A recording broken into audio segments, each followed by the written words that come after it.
Hi, everybody, and welcome to the program. People on the borderline, it is said, aren't crazy, but they go crazy too easily. And the holidays are often just stressful enough to make them crack. Our guests in the studio today all live on that borderline of sanity. One man's had over 40 jobs. Another person falls into rages. Still another of these guests made a suicide pact with her sister. Remember the part that Glenn Close played in the film Fatal Attraction? Now, that film showed the disintegration of a woman under stress. The Kathy Bates character in Misery is another film example of the classic but extreme symptoms of a person on the borderline.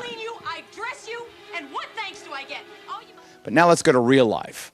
Ron, the fellow on the left of our panel there, used to sit on the ledges of high buildings and on cliffs. And that wasn't even close to the nuttiest stuff that Ron used to do. His wife, Jane, has watched her husband go through 40 jobs, go through kind of drug and alcohol haze. He's gone shoplifting just for fun. He's gotten busted at it. He has experienced rage, reckless driving. What's the craziest thing of that litany of fairly bizarre things, Ron? Can you pick a craziest anecdote? I think it was driving at 100, 120 miles an hour and trying to get away with it. Just testing myself to do stuff like this. Is it true that you have had periods where you just lose track of time, hours and hours? I would disappear. And then not remember that you were missing? Is that the way it happens? That's right. In fact, just several months ago, my wife found me walking through a parking lot. She went out looking for me. And what, Jane, did you say to him when you found him? Well, you could talk to him, but he really didn't understand what you were saying. He was like in a fog or a dead stare. He was going through his type of seizures that he usually goes through. Has he ever been violent toward you? No, just verbally. He blames me. He did blame me a couple of times that this was his problem. It's all your fault, and then he'll repeat it, and then he'll say, it's my fault. But he doesn't remember anything that he says because you'll ask him hours later, and he doesn't remember anything. You two have been married a long time, over 20 years, right? 21. Why haven't you left this man who is so volatile and who is so unpredictable and so filled with this obvious rage and illness? Because he wasn't like that. This just came about with probably the worst part of it the last 3 years. And he deserves to be happy. And 40 jobs, Ron? 40?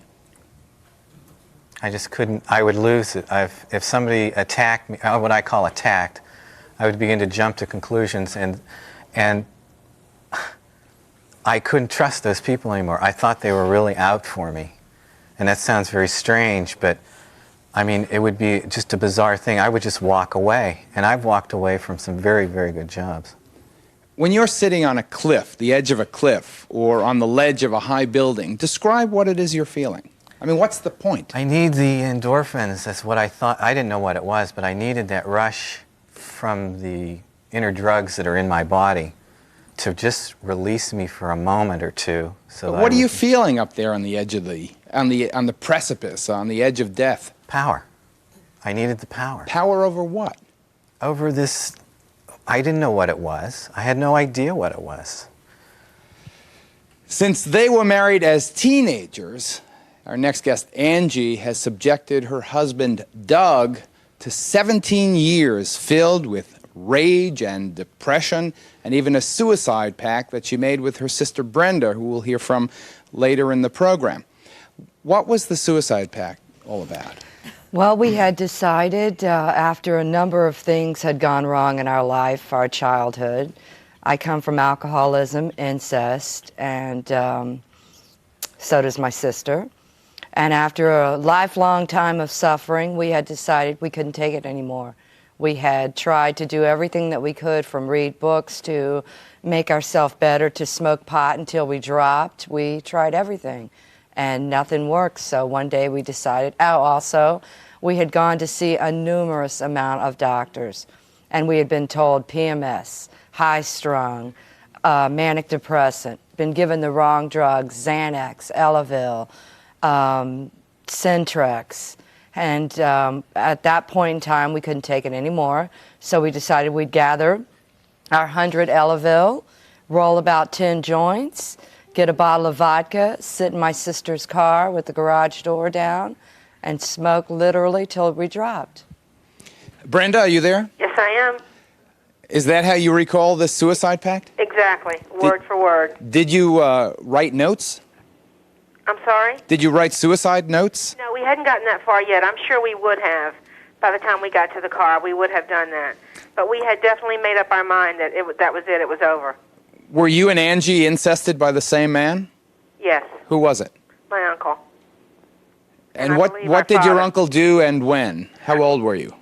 Well, I was incest from the time I was 5 years old, and I believe now that my father was also part of it. I don't have any proof, but I believe so. And just total rape over and over and over and over again. Angie, you as well by this uncle? Yes. And do you believe your father was part of this? Since I've been on the medication, I've had flashbacks. So you don't have any specific recollections? I can't put a face with the thighs and the hands that I see, but I'm sure that I was forced to perform oral sex on him. Are you older or younger than I'm Brenda? the baby of the family. So if she says 5, you would have been how old? I would have been about 6. These rages, how often did you fly into uncontrolled rages? Often there isn't even a word to count how often there was. I would be standing at the mirror brushing my hair, and all of a sudden rake everything off the dresser onto the floor. I would go to my linen closet and tear everything out of the linen closet onto the floor and then sit there and cry hysterically because I had to fold all this stuff and put it away. The rages I set against my husband when he would come home, he got to the point where he would actually call to see what kind of mood I was in before he came home. Doug, is that true? Absolutely. Yeah, I would, before I left work, I would make a phone call just to see what I was coming home to. Assuming you were braving a bad one, what would a bad one be like when you got home? Well, normally it would be, just everything thrown everywhere. She had a tendency to throw ashtrays, break pitchers, things like that. What really comes to mind is one that happened when we first got together, just before we got married. She was living with her sister at the time. I lived a couple miles away, and her sister had called me and said, "You have to come over here and get her." And they were living in an apartment. I walked in the apartment, and it looked like Hurricane Andrew hit it. I mean, she had turned sofas upside down, drapes ripped out of the wall, pictures everywhere. I mean, just the kitchen drawers taken out, thrown all over the floor, dishes broken. It was just totally a mess. Was this rage ever directed specifically at you or at your 2 children? There's been times where she's, attempted to, go after me because I would try to reason with her, and reasoning just doesn't work with her, and it would just intensify. I want to go back to Ron. I want to ask Ron when the last time he acted out. When was the last time you went past the borderline, I should say? I'd say about 7 months ago. 7 months? You haven't? I had an incident where I was working here, I shouldn't say that, about 2 months ago, and I was confronted by the owner, and it was something very stupid. And what happens is, if I have a seizure, if I go into this, I see yellow and purple. I mean, I almost can't see. You're like a Jekyll and Hyde. Right. And I wanted to hurt him. But because of the medication, I'm calm enough, I don't have to worry about that now. Angie, when was your last episode? About 7 months ago.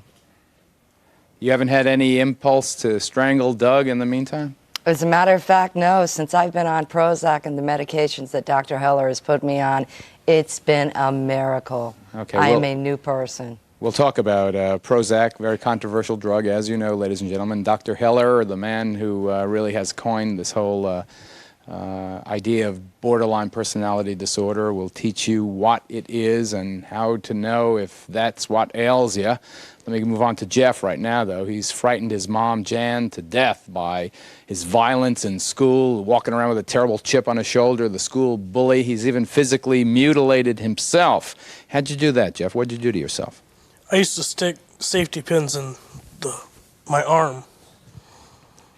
And how did it feel when you stuck yourself with pins? You can't really feel it when you're in a rage. What were you mad at? All sorts of different things.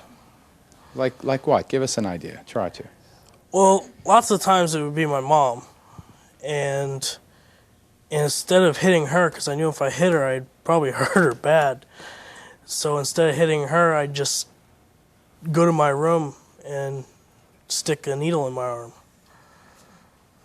So you had like an inventory of needles that you used just when you felt this frustration? No, just like 5. So you had 5 needles in your drawer, you'd pull them out and stick yourself in them. Didn't you bleed? You bleed a little, but not that much. You don't really think about bleeding. Do you then show your mom the pin sticking out of your arm, say, see what you made me do? No. So what's the point of it? Help me with this. What's the point of it? I don't think there really is a point to it, but before I was on the medication, I didn't know that. Were you the school bully? Not really, but if somebody messed with me, I'd put them in their place. You're a big, how old are you, Jeff? 18. Just 18. How long have you been going into these rages? Since as far back as I can remember. Really? And Jan, have you ever felt physically threatened by your own son? Very much so. By your own flesh and blood? What would he do? Tell us. When he'd go into a rage, there was really no talking to him. He would be just like Jane described. You could talk to him and he would answer you, but you really weren't getting through to him.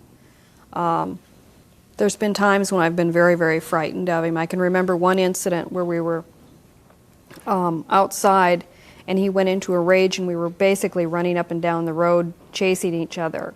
And that time the only way I got him to calm down was to basically throw him in a cold shower. And apparently at that it stopped the seizure. But he's a lot bigger than you are. Oh yes, oh yes. How'd you manage? It was very difficult. It was a lot I of bet. physical stress. Is there a dad? Oh yes, oh yes. And we've been married for 20-some years. Does Jeff manifest any of this violence toward Pop? Doesn't seem to. I guess. It's just you. You are the object. Right.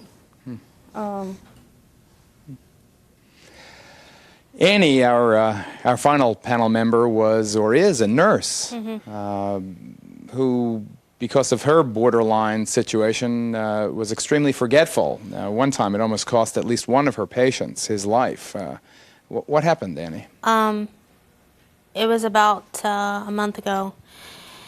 And since I don't work well under stress at all, and I get real panicky, And you're in a hell of a profession for a person who doesn't work well under stress. I was a cardiac surgical nurse, and remind me never to ask for you. I'm never in trouble. With all due respect, but a patient had braided down, had went down into the 50s, and went down what into the 50s? Her heart rate went down into the 50s.